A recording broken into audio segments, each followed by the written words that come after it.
कुछ चीज़ें ऐसी होती है जो हम बचपन में खाते हैं और कभी भी उसको नहीं भूल पाते हैं। तो मेरे साथ भी कुछ ऐसा ही है कि मैं जब भी स्कूल जाती थी तो रास्ते से ये लेकर ज़रूर जाती थी और मेरी फ्रेंड के साथ में हम इंटरवल में बैठकर खाते थे। आज मैं फिर से अपनी पुरानी यादें ताज़ा कर रही हूँ। तो जी, छोटों को प्यार, बड़ों को प्रणाम और मेरे भाई बहन को मेरा नमस्कार। तो आज मैं बना रही हूँ गुड़ के मीठे मुरमुरा के लड्डू। इसके लिए मैं इस परात में 5 कटोरी मुरमुरा ले लूँगी।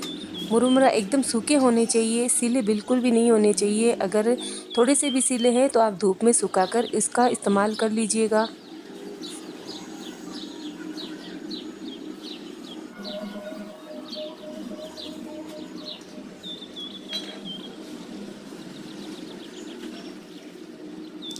मैंने जो मुरमुरा का पैकेट खोला था वो एकदम सूखा है, आप देख सकते हो हाथों से इस तरह से ही पिस रहा है। इसका मतलब एकदम सूखा है और इसकी आवाज़ भी आ रही है। तो चलिए इसको बनाते हैं। मैंने इसको अच्छे से छान भी लिया था, जो भी इसमें रंजी मिट्टी होगी वो नीचे आ जाती है। उसके बाद में यहाँ पर मैंने 5 कटोरी मुरमुरा लिया है, तो 1.5 कटोरी ताज़ा गुड़ लूँगी। गुड़ आप कम ज़्यादा भी कर सकते हो, लेकिन इससे कम करोगे तो ये अच्छे नहीं बनेंगे, इससे ज़्यादा ही क्वांटिटी रख सकते हो। इस गुड़ को मैं चाकू से इस तरह से काट लूँगी, जब हम कढ़ाई में इसको डालेंगे तो अच्छे से मेल्ट हो जाए जल्दी।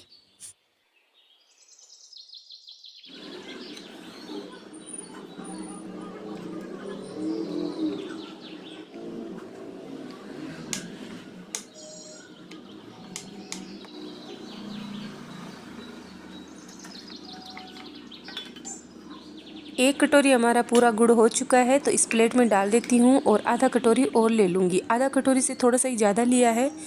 अब चलिए बनाते हैं। तो सबसे पहले यहाँ पर मैं जला दूँगी गैस, चढ़ा दूँगी कढ़ाई और इसमें डाल दूँगी 1 चम्मच घी, ताकि जो गुड़ है वो पेंदे पर बिल्कुल भी नहीं चिपके और अच्छे से गुड़ जो है हमारा मेल्ट हो जाए। तो अब इस गुड़ को भी डाल देते हैं। अब इसको लगातार चलाते हुए हमें मिला लेना है जब तक ये क्रीमी टाइप का नहीं हो जाए और कढ़ाई छोड़ने न लगे तब तक।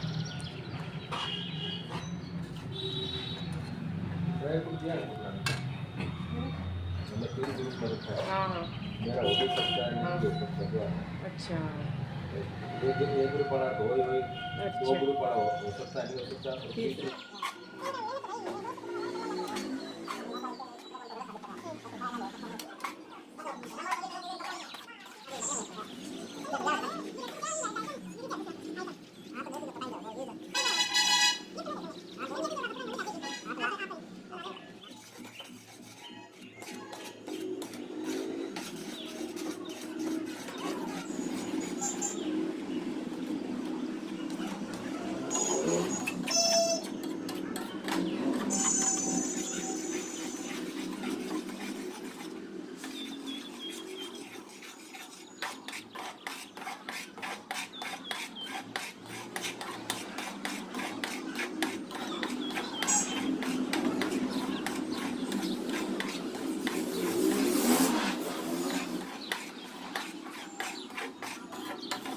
गुड़ जो है अच्छे से मेल्ट हो चुका है और ऊपर झाग भी आ रहे हैं और कढ़ाई भी इसने छोड़ना चालू कर दिया है।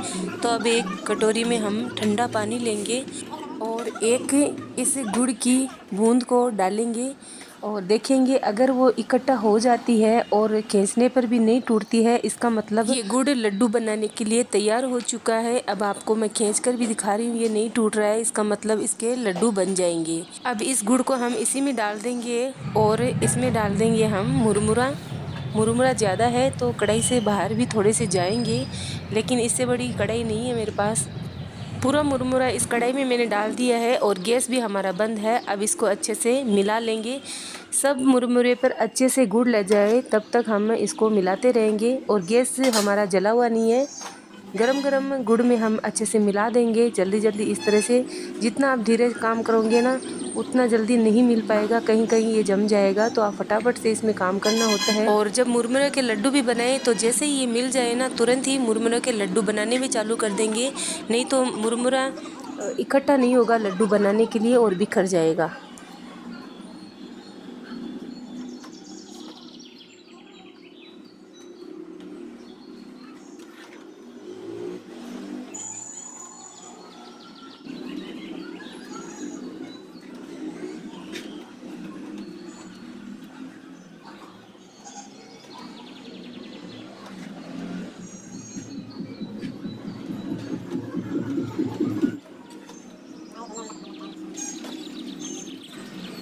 सभी मुरमुरा पर अच्छे से मैंने आप देख सकते हो गुड़ लगा दिया है। अब मैं इसको जल्दी जल्दी नीचे उतार कर और गरम गरम में ही बनाना पड़ेगा, नहीं तो पहले मैंने आपको बताया था मुरमुरा अलग अलग हो जाएगा। तो चलिए थोड़ा सा पानी ले लेते हैं हाथों में और उसके बाद में जितना बड़ा आपको बनाना है मुरमुरा का लड्डू उतना ही बड़ा लीजिएगा और हाथों से थोड़ा सा दबाते ही ये लड्डू बन जाएंगे।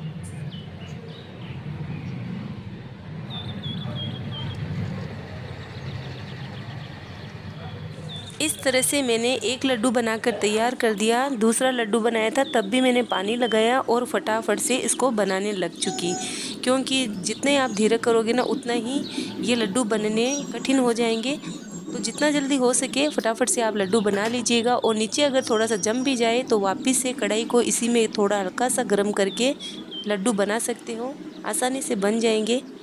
तो इस तरह से सभी लड्डू बना लूँगी मुरमुरा के।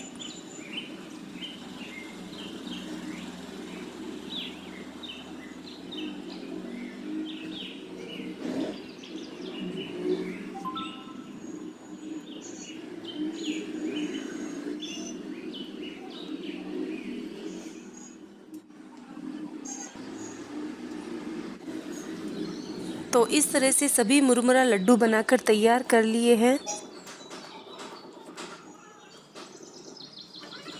तो पूरा मुरमुरा लड्डू बनकर तैयार हो चुका है। इन लड्डुओं को आप तकरीबन 2-3 महीने तक स्टोर करके रख सकते हो एक ही कंटेनर में डालकर। तो चलिए इनको रख देते हैं साइड में। अब वापस से मैंने कढ़ाई चढ़ा दी है, इसमें डाल रही हूँ कुछ मूंगफली के दाने। तिल के लड्डू बना रही हूँ तो उसमें मूंगफली के दाने जितने आपको मन हो उतना ले लीजिएगा, लेकिन थोड़ा सा चौथाई भाग क्वांटिटी होगी तो ज़्यादा सही रहेगा। ये 150 ग्राम के लगभग है मूंगफली के दाने। इन मूंगफली के दानों को अच्छे से धीमी आंच में सेक लेंगे। मूंगफली के दाने कुछ इस तरह से अच्छे से सीख जाए तब हम गैस को बंद कर देंगे और कढ़ाई में से इस कपड़े पर मूंगफली के दाने निकालकर अच्छे से रगड़ लेंगे और इनका जो छिलका है वो हटा देंगे।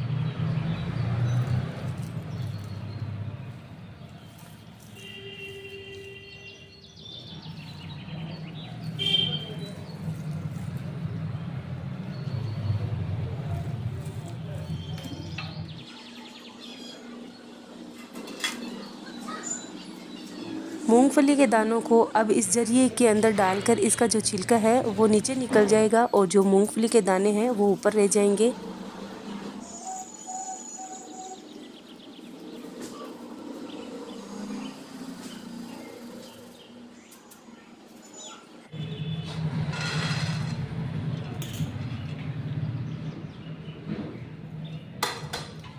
मूंगफली के दानों को मैंने फिर से इसी कपड़े पर डाल दिया है। अब दोनों तरफ से इसको हम ढक देंगे और ऊपर से ओखली से इस तरह से क्रश कर लेंगे।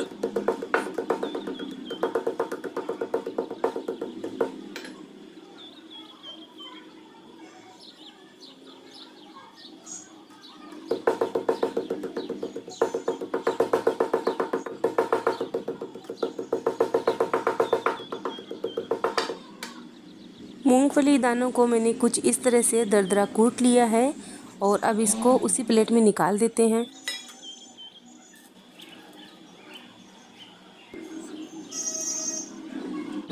यहाँ पर मैंने सफ़ेद तिल लिए हैं 700 ग्राम। तो इन सफ़ेद तिल को हम कढ़ाई में अच्छे से भून लेते हैं, मतलब इनको हम सेक लेते हैं जब तक ये गोल्डन ब्राउन नहीं हो जाए तब तक। गैस की आंच को एकदम लो रखेंगे और चलाते हुए अच्छे से भून लेते हैं। तेज़ आंच में कुछ तो जल जाते हैं और कुछ कच्चे रह जाते हैं, तो अगर धीमी आंच में सेका जाए तो यही तिल सभी अच्छे से सीख जाते हैं।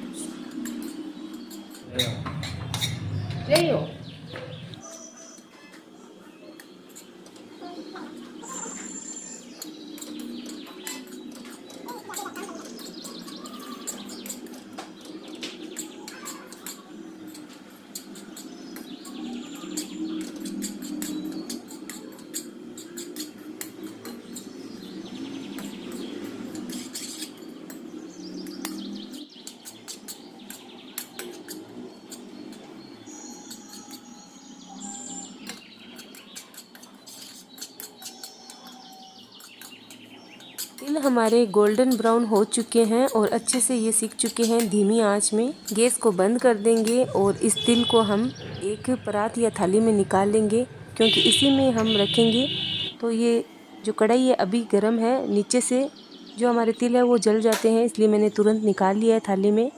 अब इसको रख देती हूँ साइड में। अब मैं यहाँ पर ले रही हूँ गुड़ 700 ग्राम। मैंने यहाँ पर तिल लिए हैं 700 ग्राम और मूंगफली के दाने लिए थे 100-150 ग्राम, तो कुल टोटल 800-850 ग्राम हो जाते हैं। लेकिन मेरे पास गुड़ 700 ग्राम ही था तो मैं उतना ही ले रही हूँ। और वैसे भी मीठा थोड़ा कम ही खाते हैं घर पर, तो मीठा कम ही बनाया है। आप पूरी क्वांटिटी में गुड़ लीजिएगा।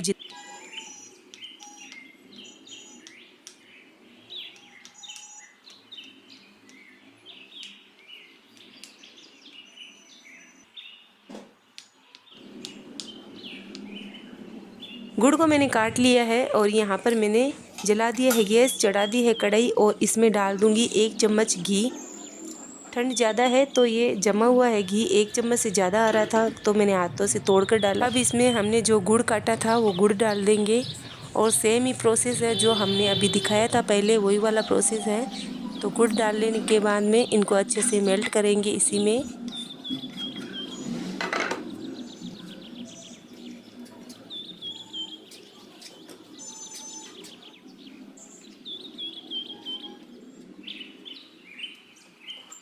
गुड़ डालने के बाद में हमें इसको बिल्कुल भी नहीं छोड़ना है, कंटिन्यू चलाते हुए इनको अच्छे से गुड़ को पका लेना है।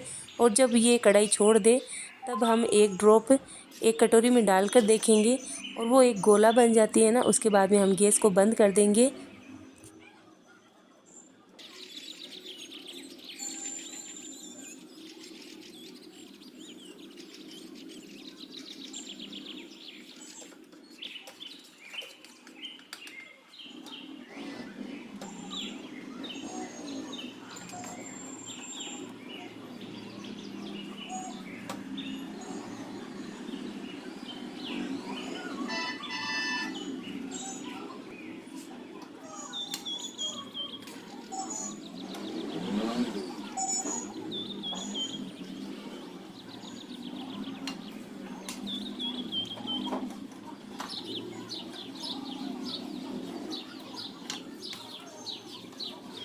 गैस को बंद कर दिया है और कढ़ाई भी छोड़ने लगी है। गैस को बंद करने के बाद ही हम इसमें एक ड्रॉप डालेंगे और देखेंगे अगर ये गोला बन जाती है इसका मतलब तिल के लड्डू बन जाएंगे इससे आराम से।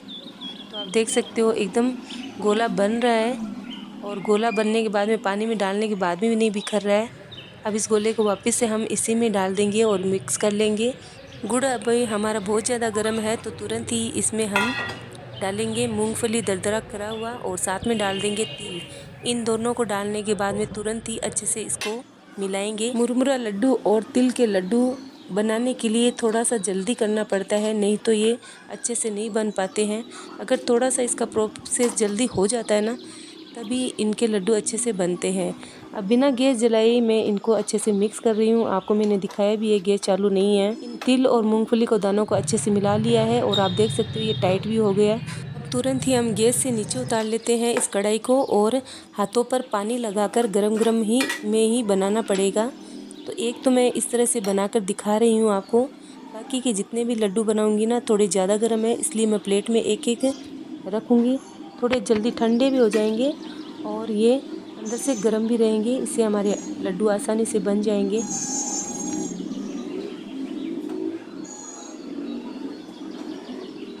एक एक चम्मच करके मैंने इस तरह से रख लिए हैं प्लेट में। अब हाथों पर पानी लगाकर तुरंत ही हम इनको उठा लेंगे और इस तरह से लड्डू बना लेंगे। परफेक्ट लड्डू बनकर तैयार हो जाते हैं इस तरह से भी।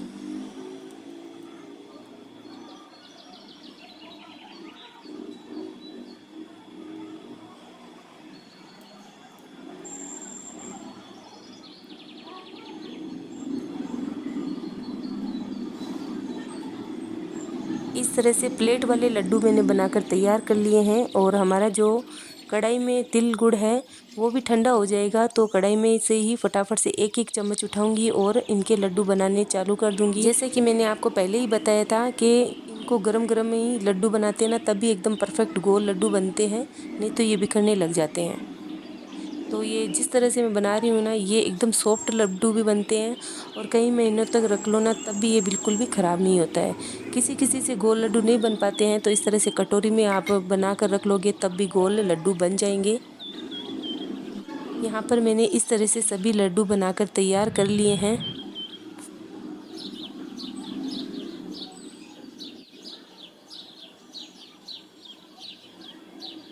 मूंगफली तिल गुड़ के लड्डू बनकर तैयार हो चुके हैं और एक आपको मैं तोड़कर दिखाती हूँ कितने सॉफ्ट बने हैं अंदर से। और ये टूटने में जितने आसान है उतने ही खाने में भी आसान है। कहीं से भी दांत किसी के भी नहीं दुखते हैं इनको खाने से और बूढ़े बुजुर्ग भी इनको आराम से खा सकते हैं, इतने अंदर से सॉफ्ट बने थे।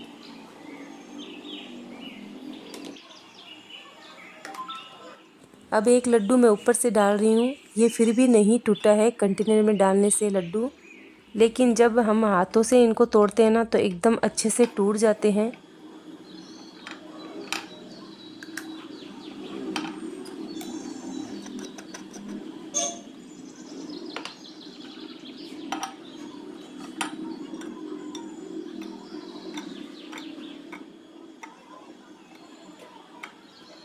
दोनों कंटेनर को मैंने अच्छे से इन लड्डुओं से भर लिया है और इनको आप लंबे समय तक भी रख सकते हो। आपके बच्चे जब भी भूख लगे तो आप इनका नाश्ता दीजिएगा ताकि बच्चों की इन तिल के लड्डू से सेहत अच्छी बनी रहे। अगर आपको मेरी वीडियो बनाने का तरीका और लड्डू बनाने का तरीका पसंद आए तो आप भी अपनी फैमिली के लिए इस तरह के लड्डू बनाइए, खुद खाइए, उनको खिलाइए और इन्जॉय कीजिए।